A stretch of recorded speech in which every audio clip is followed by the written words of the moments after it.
put your head down. Hey, hey, hey, hey. I got my hands in my pockets, kicking these rocks. It's kind of hard to watch this. Good evening and welcome to the Carolyn Holt Show. I thank you so much for joining me this evening. Boy, I tell you, we have a hot one tonight.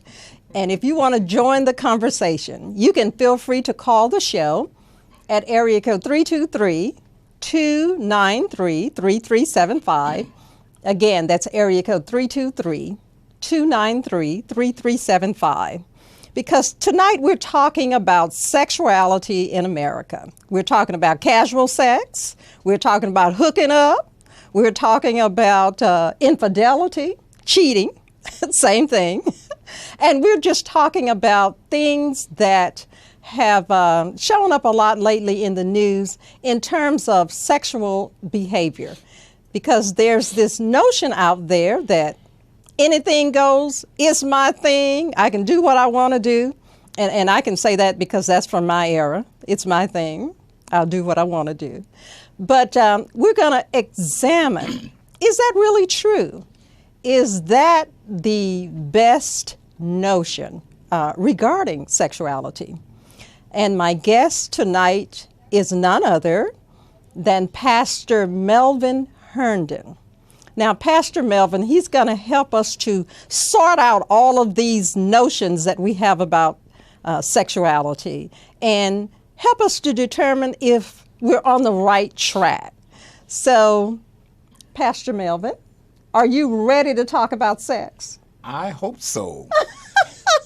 Well, what do you mean you hope so? Well, you know, it's such a pervasive subject that I'm glad that you narrowed it down to about 3 or 4 categories that we can actually dialogue about with yourself as well as with the listening audience, and we just want to have a great time. And we'll do the best we can. Well, we will have a great time. Yes, because tonight, before we really get into the topic of sex and all of the issues that surround it, I want you to share with us your journey, how you got to be Pastor Melvin, because you haven't been Pastor Melvin always. No, ma'am. No, not at all. Yeah, so share with us your journey and one of the stories that you were sharing with me regarding when you were married. So Sure. Well, I was raised in the small city of Barstow, California. Okay. Small city, 23,000 people when I last went there the other week. And when I left there years ago, it still had 23,000. So I was a little amazed about that. And my parents, they raised my 2 brothers and my sister, all of us in the Lord, in the church. Mm-hmm. They made us go to church like most good parents would. And we had to go to Sunday school, and we had to stay in church, and we had to get the learning. Yes. And we grew up with that notion. When I was 17, I left Barstow, came to Los Angeles, major city, metropolis. Total social shock, culture shock, personality shock, all the shocks. And then I actually attended Pepperdine, the old Pepperdine, where before Fred Price bought it out. Mm-hmm. And went there. Then I went to Windsor University, went to Cal State Dominguez, got my bachelor's degree in sociology. Started working on my master's degree in psychology, which I'm finishing up my counseling license now as a therapist. Well, congratulations. Thank you. In the interim, I did marry a fair maiden. Lady I love that. Yes. At least you didn't say some of the names that we hear today. And it's not fair maiden. It's a lot of other things. Yes, yes. And very lovely lady. And she was actually from Fresno, where I moved from about 9 years ago. And she was definitely a child of God, Christian lady. And things didn't work out. What I didn't know that she still now let's say this. Okay. How young were you when you made the decision to marry? I would say I was right around my 55. Oh, okay. 55. All right. Yeah. Okay. So this was not as a young man. This was a decision that was made later in life. So this is why it's so important to say that. Yes, okay. Thank you for the clarification. Okay. And so consequently, we were married approximately a year and about 3 months. Okay. And what started happening, I had a major business then of what would be considered credit enhancing, credit improvement, and also real estate, assisting and managing real estate properties. Yes. And I did a lot of work, made a lot of good money, was always providing. I was bringing the bacon, the bread, and everything home, and we had absolutely no need for anything. I told my lovely wife, yes. So you didn't want her to work? You told me yes, that. I gave her the option that she didn't have to work. Just I could take care of all the bills, give her whatever amount of money she wanted. I was balling big time, as they say. Okay. And so consequently, but what was happening, what I finally learned that I didn't know then, is that my wife wanted not things. She wanted my attention. Yes. She wanted me. Yes. She wanted to know that I would listen to her, that I would genuinely care for her, Yes. that I would respect her, that I would honor her, and certainly that I wouldn't just have her as a sexual toy. Yes. And so consequently, it took me a while to learn that. I didn't know that when we first got married. Okay. But because my parents had raised us in such a way that they taught us to never put our hands on any woman in a illegitimate way, but only to show women that we love them. Okay. And the only woman or girl or young lady I can say I've ever hit was my sister, and that's when we was little. Okay. Short of that, we've never disrespected any women. We were just raised that way. Okay. So basically, it didn't work out. Because I was away for so many days and sometimes long hours, she sought interest in another man, and consequently, it ended up that she fell in love with him, fell out sexually, or fell in sexually with him, and that ended our marriage. Yes. Well, and I tell you, I thank you so much for sharing that, because that's not an easy thing to talk about, is to say that sexual infidelity ended your marriage, but that you're willing to assume some of the responsibility. Absolutely. As a matter of fact, as I look back, there's three ways to look at things in my limited understanding. We do what is called a retrospect. We look back. Okay. As to what happened in the past. We do introspect. We look in to see what we have done, and then we do prospect to avoid it from happening again in the future. So consequently, as I look back, I would say I was about 85 to 90% of the blame. Okay. And because of the fact, if I'm reading this word correctly, it says in 1 Peter chapter 3 and verses 1 to 7 that the women are the weaker vessels. And that's not a chauvinistic statement. It's a realistic statement. It's not talking about intellectually. It's not talking about smarts, IQ, anything like that. It's talking about women are made different than men. Yes. And a lot of us who are guys don't know that. Yes. We think that when we talk to women, that we talk to them, as you indicated, all kinds of ways. And sometimes our tones are bad, our volume is off, our words are sharp, we're not speaking with great understanding, we're not being empathetic, sympathetic, compassionate, a lot of things that we have to learn. And a lot of that stuff I didn't know. I'm still learning. A lot of it I know now. Yeah. But I'm just thankful to God that, as I said and mentioned, that I had to look at the fact that my wife needed me then. Yeah. And I was giving her stuff, but I wasn't giving her myself. Right. And that was a great mistake. Well, in the time that you realized that that was where you made your mistake, because you told me you did a very honorable thing. When you were, I guess, an eyewitness to this happening, you took the high road and you didn't kill them and go to prison. Exactly. And that's hard to do, to think when such an awful hurt has been imposed upon you, to still be able to think and do the right thing. I commend you for that, because that's not easy. So what would you attribute your ability to not put yourself in prison as a result of the infidelity in your marriage? That's a very good question. Number one, I just can't imagine myself as a peaceful, calm man being in prison. So that's not a good place from what I've seen on television. Yes, a lot of chaos. Yes. Once again, I would have to say that the instilling of principles, biblical principles that our parents gave us in orientation in our family growing up, there's two places they will always tell us you don't want to go. Number one, we're going to keep you from going to jail. And number two, we're going to keep you from going to hell. Okay. And so consequently, we grew up with the notion that whenever we would even use a word that was off, like the word lie, we couldn't use the word lie when we grew up. We could only say tell a story. I understand. So those kinds of things were instilled in us. And so the thought of us going to jail, going to prison, anything like that for some major crime or, beating somebody down or anything like that was just far, far beyond what we could even imagine. So what gave me the strength to walk away was nothing that I had in me. I had been in the pastorate at that time, and as a matter of fact, had pastored 2 churches. I started in the ministry when I was about 17 years old, not too long ago. Okay. And so consequently, it gave me the ability, knowing that a lot of church talk is really like a lot of shop talk. A lot of pastors, and I'm not trying to implicate anybody, no pun intended, a lot of pastors talk the talk, but they don't walk the walk. And the walk is when the stuff hits the fan, when the bottom drops out, when you're really there with a situation, what are you going to do? Yes. And what I decided to do was pray. Yes. Though I saw the situation, and I completely just stepped away from it. And I didn't argue. I didn't fuss. I said, this is what you choose. This is what you want. I'm going to let you have it. Okay.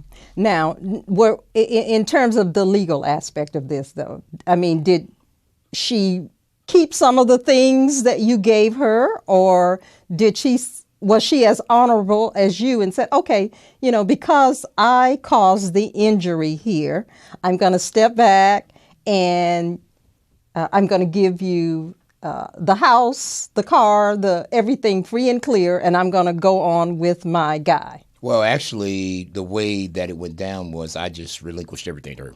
Oh, okay. I stepped away from everything. I wanted her to have it. Okay. Because I felt like she needed it. Okay. And it was more on my part bowing out gracefully as a gentleman to let her have it because she might have needed it to start. Okay. Now, and a lot of this stuff I didn't think about in terms of, okay, I'm going to prove something. I just thought it was the right thing to do. And that's kind of just the way I think. I mean, granted now, I was deeply hurt. I mean, I'm talking now years later. Yes. But my reaction then was not emotional outbreak, hollering, screaming, go get the gun, get the knife, get the baseball bat. It was none of that. It was basically, what is the right thing to do in the context of this situation? Right. How would the Lord handle this? I know how some of the feelings, don't get me wrong, the thoughts came, the feelings, were there, but I said, I cannot do what people typically would do and get myself in trouble, because then I have to go on with my life. That's right. And of course, she ended up marrying the gentleman, but basically, that's how I handle it.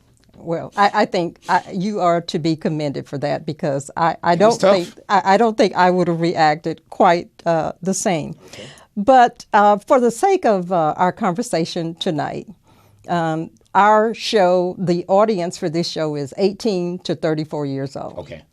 Now, did you and your wife get counseling before getting married? Absolutely not. Oh, okay. Well, sometimes it is recommended that if you're getting married, and especially if you're a young person, yes, to get counseling, because you can't know what you don't know. That is true. And many times that's not met with great appreciation. But we're going to go to break. And when we come back, we're going to continue our discussion on hooking up, casual sex, and all the rest. Stay with us.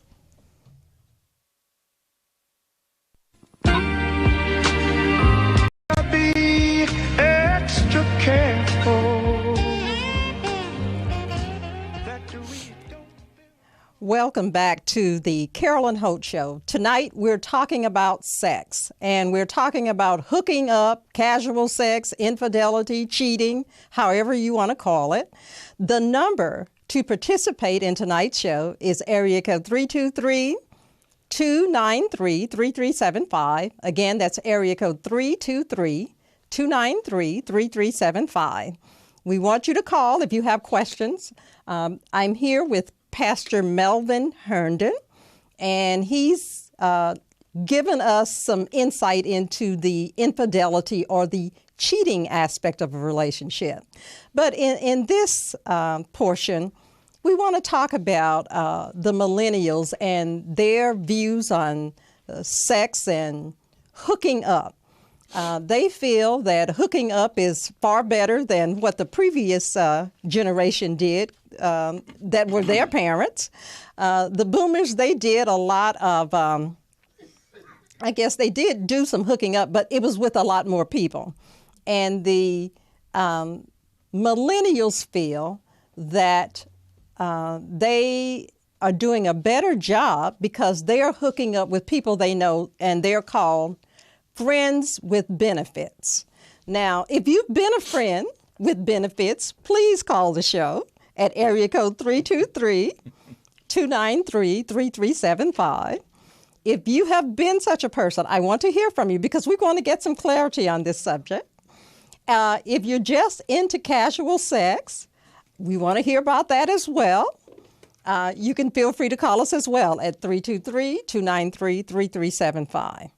Because Pastor Herndon is here to not only address the practical side, which most people feel that premarital sex, promiscuity, or whatever it is that they're doing, it's okay. There are no laws against it. There are no rules. So whatever you want to do, if it feels good, do it. So that's why we want to address that. We want to put that on the table and examine that just to see if it's true. Now, I think we have a caller already, and I love this when we can get a caller this soon. Hello, caller, are you there? Yes, I am here. Oh, okay. How are you? I'm so happy you answered. You're happy that I answered? Yeah. Well, I'm happy that you called. All right. So I was hearing you guys. I'm trying to understand what does friends with benefits. I mean, what do you think triggers that off? Well, friends with benefits, as a working definition for this show, is a hookup in where the sexual partner does not change. It's somebody that you are friends with on an ongoing basis, and you simply have the gratification of sexual intercourse with that person, and then you no longer have anything to do with them other than say, hey, hi, how you doing? That's the working definition for this show, for friends with benefits. So does that mean when friends, could they have a woman at home and they just hook up with this person when they want to have sex, but they still might be married, or they may have a woman and this other person don't mind that? Okay, well, the other person could mind, but they may not even know. They may not know that this person has friends with benefits. Is that something you might know a little bit of something about? Well, I've seen so many situations where women on the side just don't have any problem with sleeping with someone that has another that has a man, or like a woman's husband or boyfriend. It's almost like they just get a high from that. That the women. So you think that if the women behaved better, we could rid ourselves of this problem? Absolutely. I think it's very encouraging to a woman who's okay with being a friend with a benefit to the guy that is her predator or her other part. Uh-huh. I think if we could definitely stop doing that men would be a lot more respectful to women and can cut that off where they just think it's okay. Okay, well, you know what? I agree with you. But we're going to talk to the pastor and see what he has to say about friends with benefits. So are you going to stay on the line with me? I would love to. Thank you. Okay. Now, Pastor Herndon, tell us this notion of friends with benefits in that you don't have to establish an actual relationship. If it's somebody that you know and you like she said, you may have a man or a woman at home, but you're having this friend with benefits because it's just for sexual pleasure. Mm-hmm. So what would, we'll talk about the practical aspect of why that may not work, and then we'll go to the biblical aspect. One of the things that happens with all of us, we want to really start with the idea that sexuality is very normal. Yes. God made us sexual creatures. Yes. We know that if you are a student of the Word of God, you can go to Genesis chapter 1 is the reference, verse 26 and 27. God made us in his image, and also Genesis 2. And the Bible talks about that mankind, man and woman, we have three parts to us. We have a body in which we have world contact. We have a soul in which we have self-contact. And we have a spirit in which we have God contact. And David says in the book of Psalms, we're fearfully and wonderfully made. Our body's in contact with the world. Our soul in contact with ourselves, and our spirit's in contact with God. Sexuality is a very normal part of us. It's part of our existence, just like hunger, just like thirst. All those things are very normal, very natural. And what happens is that sometimes we all, every now and then, get out of control. We get out of sync. Okay. Obviously, we can eat too much, we can drink too much, and those things cause us problems. Just like we can eat too much, drink too much, we can have an over amount, or we can get out of control with managing our sexuality. When we do, there are consequences. Just like there's consequences with our other natural cravings. Consequences always different based on that. Friends with benefits is very much like there's a one that's closely attached to that. It's called no strings attached. It's NSA. And the no strings attached, the difference in friends with benefits is that you get involved with a person and there really is just for sex. There's no commitment. There's no promising. There's nothing about marriage. There's no shacking. It's just that we're going to meet. The central goal is to have sex exchange between the two people, and that's it. Now, if something comes as a benefit from that one, the no strings attached, then that's an added dimension to that kind of relationship. The friends with benefits, it sounds good because it keeps a person out of the commitment level. Someone on the man's side becomes a sugar daddy. Someone on the lady's side becomes whatever they call it. But anyway, nevertheless, I don't believe that neither one of those are good ideas. I think that people try them out. They see that there are some maybe benefit that they may have, financial, sexual.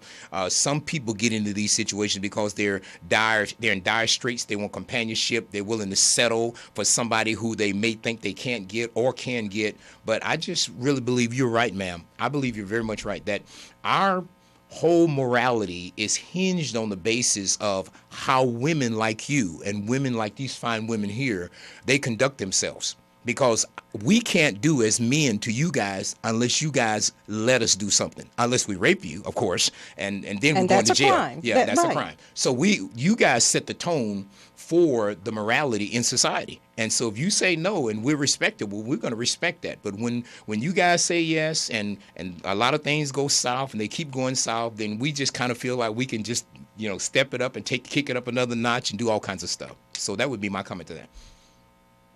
Okay, caller. Yes. Okay, did you hear his comment? Yes, I did. Because he said that you are right. As a woman, it is up to us to set the standard about what can happen in a relationship with a man. And so if women are agreeing to have a husband or a man at home or whatever it is that they might have, and yet they have a friend that they benefit with sexual intercourse, he's saying that that is not the standard nor the behavior that we should want to engage in. Right. So is this considered a Jezebel spirit? If a woman that would be okay with this? Oh, if a woman accepts this, she wants to know that would this be considered a Jezebel spirit if the woman agrees to this kind of arrangement with a man? I believe it would also be not only a Jezebel spirit, it would be a Mary Magdalene spirit. Mary Magdalene was the woman in the Gospels that Jesus cast out 7 devils. Someone said every one of them was a man. But anyway, I don't know how true that is. But I believe it, it kind of fits both of those characters that Jezebel obviously was a wicked woman. We know that nobody ever names their daughter Jezebel. I've never met anybody that has done that. Mary is a common name, but Mary Magdalene, we come to find, showed a repentant or change of heart in her character. But yeah, that would be that kind of spirit.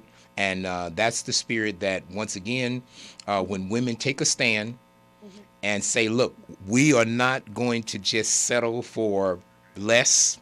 We're going to go for the best. We're not going to just be with anybody. We're not going to give ourselves to anybody. We're going to wait until the right person, God gives him to me. I have a few beliefs about that. I think we'll get to that in a moment, but I just want to commend you as the caller for, the stand that you are talking about, because it's just great. It's just gracious to hear somebody talk like this. Sure. Well, I thank you for presenting it. It seems as if that you can develop maybe a soul tie with someone that is sleeping with. If you were the lady on the other end that was provoking this behavior and okay with it, does it seem like an innocent guy that may just be trying it but not want to stay at it? Could this develop into a soul tie where it'd be kind of hard for them to even release from this? You mean the man? Yeah. Okay. She wants to know, would this be difficult if the man is participating in this kind of behavior with this kind of woman? Would this develop into a soul tie that the man would have difficulty giving up? That's a very interesting question, and it is a question that gets into the word, because remember, we said a few moments ago that there's three parts of us. There's a scripture in 1 Thessalonians chapter 5 and verse 23. If you get a chance, look at that. 1 Thessalonians 5:23, and here's what it says: I pray, God, that your whole body, soul, and spirit be preserved blameless until the day Jesus comes back. Now, when we talk about the soul, sometimes the word soul is used interchangeably in the Bible to represent a person's spiritual relationship or condition with God. But sometimes in the Bible is used to describe a person's mental state, a person's mental being. And so as you asked the question, in the context that I'm going to talk about it is what we're talking about. When a person talks about a soulmate or them being involved with a person, if it's mostly sexual, I don't know that what would happen other than what I'm going to read here is scripture in 1 Corinthians chapter 6. It says every sin that a man does is outside of his body, but the person that commits fornication sins against his own body. Now, sexual union outside of marriage for a man or a woman, it involves the body, the soul, and the spirit. It involves the entirety of a person. So it will be very difficult if a person is having regular sex with a man, with a woman, for them to just get away from that. Because sexual union is so devastating. It's so pronounced. It's so engaging. It's so involved. It's so much interaction, because there's an exchange of blood. There's an exchange of body. There's an exchange of everything. And so the whole person is involved. It's not just the soul. It's not just the mind. It's the body and the spirit. And so consequently, that's what makes it difficult for a man or a woman to get out of that. It's not just the soul. It's the body. And it becomes like a habit. That's why God says it's supposed to be designed to be in marriage. You see what I'm saying there? Does that make sense? Yes, it does. Yes, it does. Well, this is my last question. Can I just ask one more question? Of course you can. Okay. So do you think that mindset, just, from a psychological standpoint, do you think that mindset of a woman who enjoys being with another woman's man, does she have maybe a control spirit on her, some sort of could that be a part of her character that allows her to carry on like that, just to have that notion to say, I'm in control of this, I've taken something for someone else, and you understand what I mean? Mm-hmm. Okay, now let me ask you this: is let's just for the sake of this conversation, is the woman married to anybody? Is she married to any of these men that she is engaged in sex with? No, she just loves being with other women's men. She gets a kick out of it. Okay. Oh, okay. Okay. All right. So whether they're a husband or whether it's a lady's boyfriend, she just loves to take that stand to be that other woman like that. Oh, okay. She in her mind, there's nothing that ties her to any of these situations other than the physical gratification of sex. Yep, or I'm thinking the emotional Okay. gratification. The emotional, okay. But she herself, she's not in a permanent relationship of any kind, but she is involved with people who may have permanent relationships. Yes, ma'am. Okay. All right. I believe once again we have two things going on here. We have a woman who is having problems with her self-esteem, her self-worth, and her self-value. And certainly she's having a problem or challenge with who she is in relationship vertically to God. And when a person has those kind of issues going on, then they reach out there, and the closest thing that they could grab and latch onto, someone said a falling person will grab anything to keep from falling. So what happens, they reach out there and they grab something, or they grab someone, subject, object, subject, and they grab, and it really is not necessarily who or what they want, but they're trying to satisfy an empty space or something that is missing in their life. Does that make sense? So consequently, the person just happens to be the tool, the instrument, the situation, the circumstance. The reality of it is, if there's what is called a spiritual psychology of it, is that the person really is continuing along that path, that journey, because they don't know themselves why they do it. If we were to sit down and ask them, okay, why are you doing this? Why are you engaged in this? What is the matter? Many of them would say, hey, I don't know. I just can't stop. I'm caught up. I'm in it. I'm stuck like Chuck. You know, they would say all that kind of stuff. Sprung. Is that the word? Yeah, there we go. Do you think that's the reason? Is just being sprung?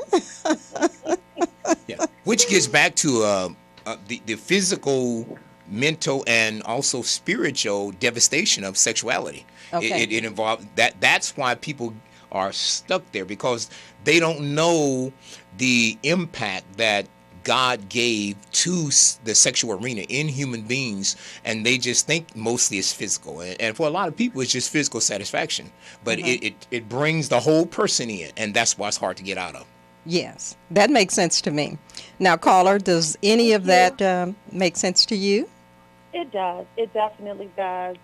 I just always wondered, how do you deal with that? How do you get people to get out of it? I mean, I've always prayed myself, but what would you tell a person that's on the other end that's dealing with a man that is cheating on her with another man, with another lady that's okay with the relationship that he has with her, but will not leave her alone because she enjoys the benefits? Wow.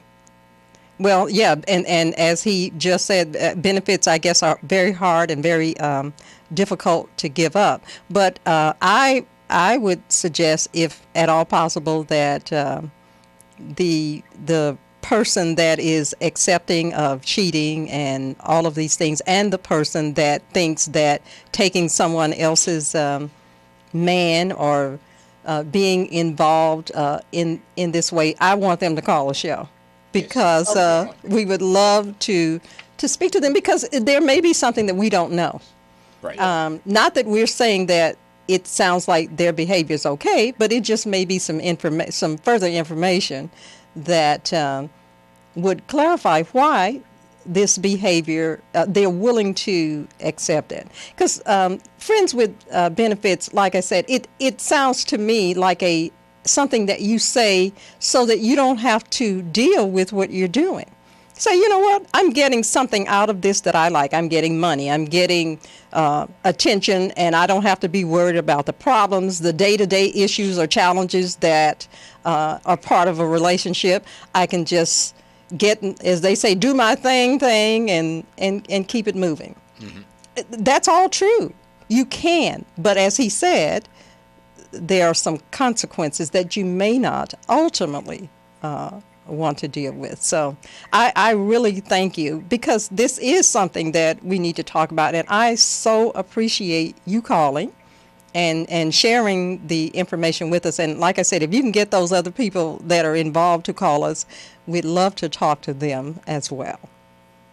Okay, thank you so much. I appreciate your time. All right. Thank welcome, you Derek. for calling. Thank you. All right. Have a good evening, okay? You too. All right. Bye-bye. Bye-bye. Wow. What a first call. I tell you, Pastor, it is interesting that we can justify most of our behavior. Yes. And but the hard part to look at is this really satisfying us? Is this gratifying in any way other than in the physical sense? Mm-hmm. And in a practical world, just from practicality, you don't really want to share. I know I don't. I'm not into sharing. But that's kind of what you end up doing if you have these friends with benefits, because you don't know how many other people are benefiting from that person as well. That's a very good point. So, in helping this person to move forward mm-hmm. and to do something differently, what would you offer in terms of how they perhaps should look at their own action in this situation? One of the things I was going to say that we could also share with the caller is that in the Eastern world, Eastern philosophy, it's called bad karma. Okay. In our society, what goes around comes around. Okay. In the Bible, whatever a person sows, that they will also reap. Okay. So it's a bad situation to just be out of focus, to think that, okay, I'm getting all these benefits mm-hmm. and I'm getting all this good stuff. Yes. And sooner or later, the consequences, mm-hmm. they are going to come. Yes. It's inevitable. Okay. And because that's the way nature is, that's mm-hmm. the way society is, and certainly all that's put in motion because that's the way God is. Okay. And, one of the classical statements in the Word is in the book of Galatians 6 and verse 7. The Apostle Paul writes, he says, do not be deceived. Yes. And the reason he says do not be deceived, because when a person is not looking at consequences that will result as they have involved themselves in something that's illegitimate, mm-hmm. they are deceived mm-hmm. because they're out of focus. One of the tricks of the enemy is to get us to think that there are no consequences. That's right. That everything is fine. Yes. The bottom is never going to drop out. You're going to be able to enjoy this forever. Yes. And when the consequences come, mm-hmm. the persons who are involved are never, ever ready for them. Yes. And so that's why he says, don't get deceived. Don't get blinded. And the devil is so shrewd. What he does, he blinds people so they don't ever see the consequences. And then they keep going for the enjoyment. And then they end up with the consequences and not knowing what to do. That's right. And that's obvious that the not knowing what to do part is because you would think that they would know, okay, well, if we keep doing this same thing the same old way, right. getting the same old results, right. It's not good for us. Right. It feels good in the moment, but right. when when you're apart from that person, you have to deal with, I don't know what's right. going on with them, and so it's not gratifying to have to right. come to that revelation mm-hmm. that, oh my God, I have to deal with the truth of my action right. and. Am I being complicit in this in any way? Mm-hmm. But we are here talking about hooking up and casual sex and promiscuity, infidelity. We're talking about it all. Cheating, that's the main thing when we talk about infidelity. And if you want to be part of the conversation tonight, please call us at area code 323-293-3375. Again, that's area code 323-293-3375. Do just as our previous caller. I appreciate her boldness because it's not easy to deal with the ramifications of friends with benefits and hooking up and all of these things. So we want you to stay with us. We're going to go to break, but we want you to stay with us because we have a lot more to say.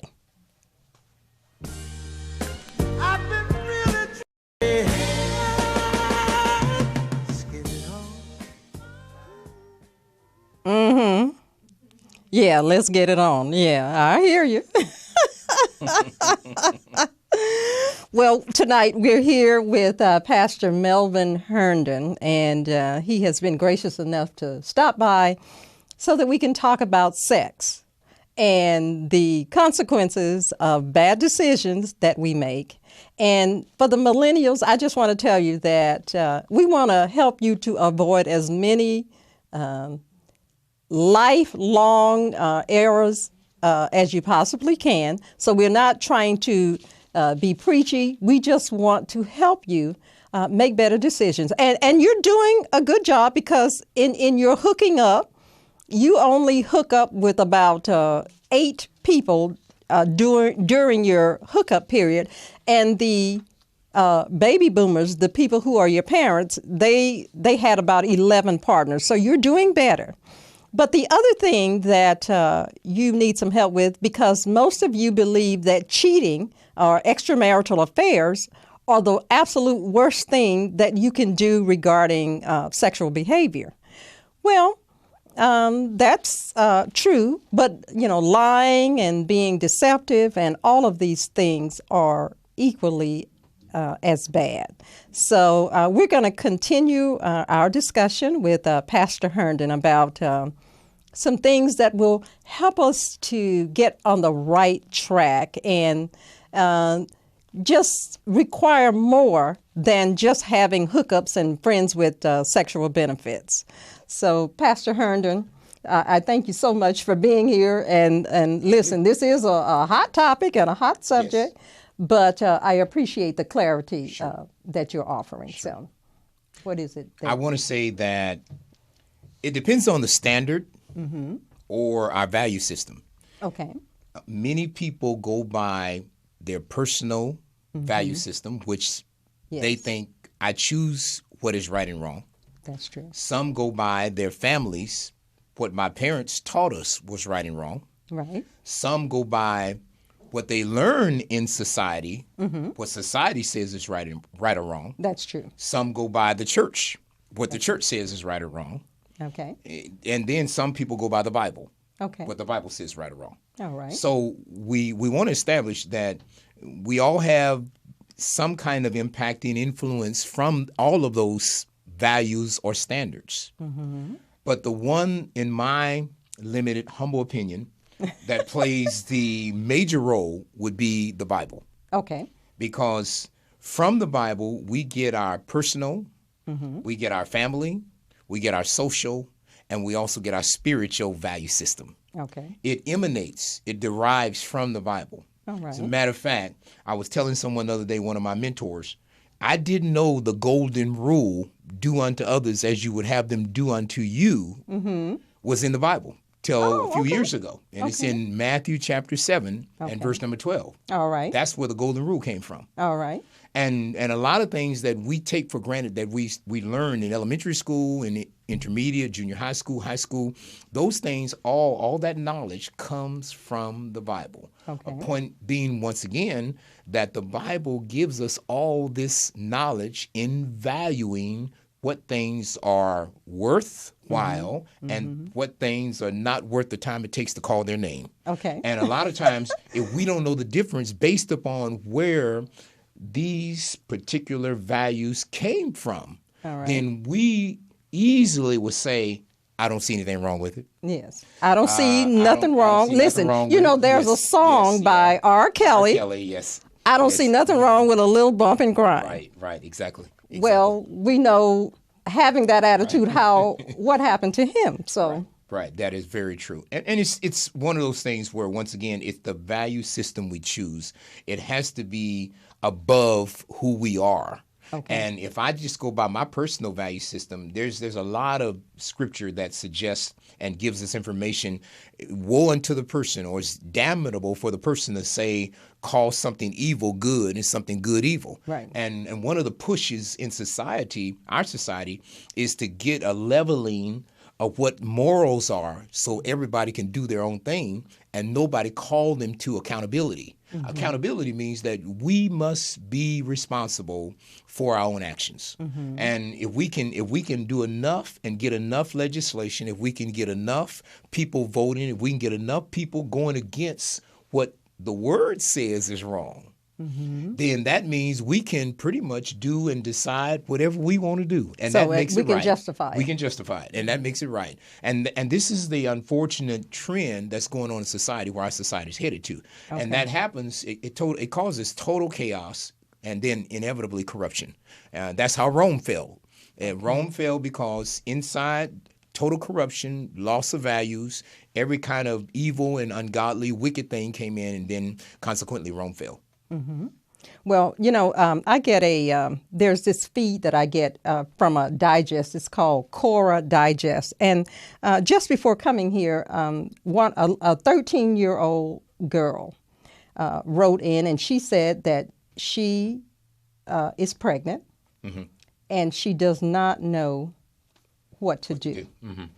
And that is one of the consequences when having the ability to do something versus how to weigh the actions that you take. This is true. Yeah, and so she was not clear as to even to the point of not understanding that it might be necessary to tell her parents, because she is 13 years old.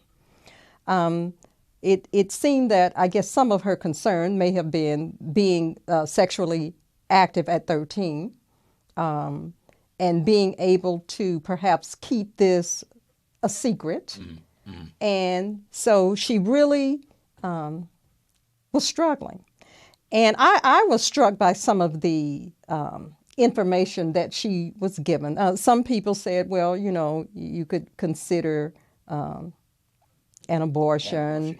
Right. You could consider having the child. You could consider adopting the child out, because now this is a consequence that we have to deal with. And I guess that's where people don't go. If it feels good, we want to do it. Right. But how would you help the audience to understand that sounds good, but perhaps that's not the take you want to have regarding your sexual liaisons? You want to be more responsible and perhaps not just do it because it feels good. Right. This is probably one of the toughest questions that we'll attempt to answer. Okay. I picked up a statistic when I was online today, and I pulled it down, and it talks about 4 cool reasons to use abstinence. Oh, okay. My parents taught us that if we can prevent something, we never will have to correct it. Okay. Now, in the case study we're talking about here, there's correction that's now needed. But let me just get in back of that for a moment. One of the things that, if we go back into A before B, and like you said a few moments ago, depending upon what the family values were, what the societal trends were, how they impacted her, what were the peers doing, where did that influence come from, how much information was given to this young lady, and then of course how much of that information was she willing to follow and cooperate, how much of that information was actually used to get her to look at not just, okay, this feels good, my body's enjoying it, but what's going to happen after my body stops enjoying it? And even though some of those things may have been given, if not all of them, there wasn't enough of them influencing her decision. What do we do now? Some of those suggestions that people offer, give the child up for adoption, get an abortion. Now, all those things may be remedies Are viable to the situation, but they don't really address the problem. They're just symptomatic. They don't address the problem, because really after that's done, who's to say, no pun intended to the person, who's to say that unless this young lady gets real help about what this is about, the chances of her going out and repeating this situation, this behavior, are going to occur again. So we got to get down to the root of the problem. The root of the problem is that, once again, going back to the value system. Okay, let's look at the fact, number one, not only do you see that you can have a child as a result of involving yourself sexually like this, there's also STDs. Yes. There's also the fact that now you got financial burdens that you cannot handle. Do you have a job at 13? Yes, Absolutely not. It's going to interfere with your education. It's going to interfere with your ability to get a job, a good job. You have to be drugged through the county systems and shame and embarrassment. You're not going to be able to you got to call babysitters because you're not going to want to babysit. You're going to want to go and play and be with people, and your entire life is interfered with. So we got to bring all those variables to the person and let them see this is what you got to look at as you are doing this. Mm-hmm. And then hopefully that will kind of give them some shock or semblance to going to reality. Yes. Well, also I think at some point, I believe counseling works in many situations. Yes. And I'm not sure, what her relationship is with her parents, but I think that's certainly going to have to come into play. Yes. In terms of them perhaps being more available to govern her behavior. Yes. And to help her to develop the esteem to make much more discerning decisions about sexuality moving forward. And I think that's what we have to do with this conversation, is that sure, you can do your own thing, you can have as much fun as you want to have, but you have to live with the consequences of your actions.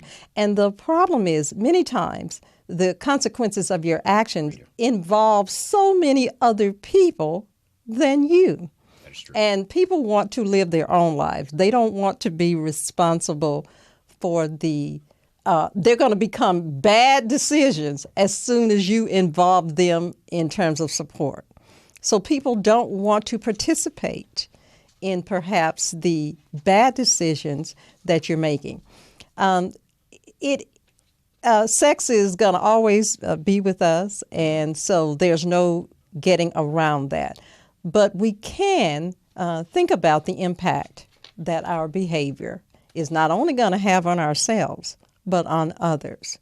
And when making these decisions just in, I guess, a moment of weakness, because that's what people always say. Well, it was a weak moment, and I didn't mean for it to happen, but it just did. Right.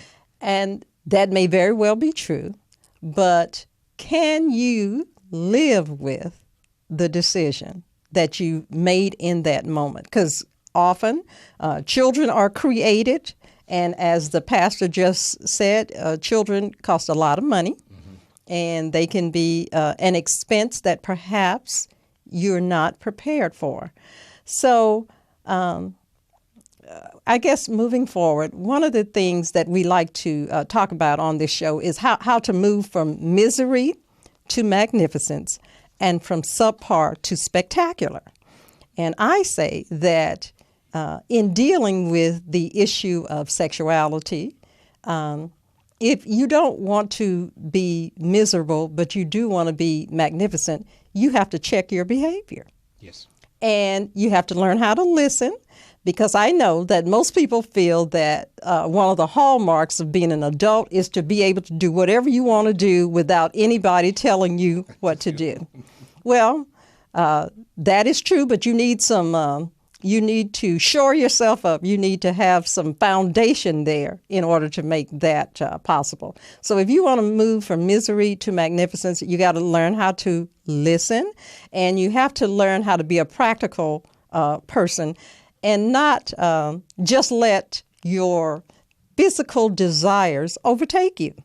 Because when you do that, there are consequences that you may not want to be bothered with. I know I wouldn't want to be bothered with them. But in hooking up and having casual sex and being promiscuous, there's a price to pay. Just know that. And know that your friends, they help you to get into trouble. The only problem is they are nowhere around when you're trying to get out of trouble. That is so true. So I just want to thank you, Pastor Herndon, for coming and participating in what is often considered a difficult thing to talk about. Right. There's a song that says, let's talk about sex, but not really, because people don't really want to hear you tell them about what they're doing. So thank you so much for your input and your authority as from the Bible, what the Bible has to say about our behavior. I thank you so much for coming and sharing. And to my audience, Sunday is Mother's Day. I want to wish each and every one of you a happy Mother's Day. And to please join me next Monday for another topic that will probably create some kind of controversy and have everybody talking. So thank you so much. Have a wonderful Mother's Day, and I look forward to seeing you next week.